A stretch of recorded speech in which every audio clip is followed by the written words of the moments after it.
Hello everyone, আসসালামু আলাইকুম। সবাইকে শুভ সকাল। সকাল সকাল আজকে কাঁঠাল ভাঙতেছে, মাত্র 8টা বাজে কাঁঠাল ভাঙতেছে। তো এই কাঁঠালটা খুবই ছোট ছিল, মাত্র 70 টাকা দিয়ে কিনে নিয়ে আসছে, কিন্তু আমি বুঝতেই পারি না যে এখনকার কাঁঠাল এত ভালো হবে।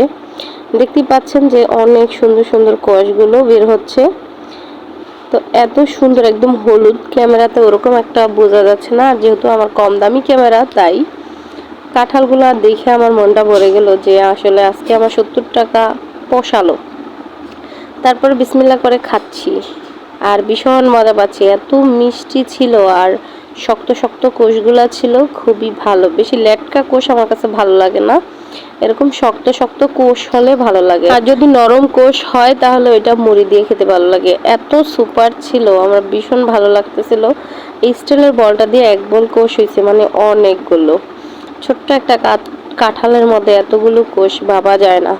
এখনকার কাঁঠাল তো তেমন একটা ভালো হয় না। কয়েকদিন আগে 2টা কাঁঠাল আনছিল 400 টাকা দিয়ে, একদম বাজে পড়ছিল।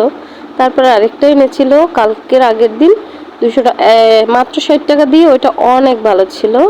ওইটার চাইতে আজকের কাঁঠালটা আরও বেশি ভালো হয়েছে। তো এখন মোটামুটি সবাই কাঁঠাল কিনে খেতে পারবা, কারণ এখন একটু ভালো কাঁঠাল পাওয়া যাচ্ছে। তো কাঁঠাল খেতে খেতে দেখো আমি প্রচুর কাঁঠাল খেয়ে ফেলছি, আরও খাবো। আর আরও কোষ আছে, এই যে বের করতেছে। আর আমি তো খাইতেই আছি আমার ভালো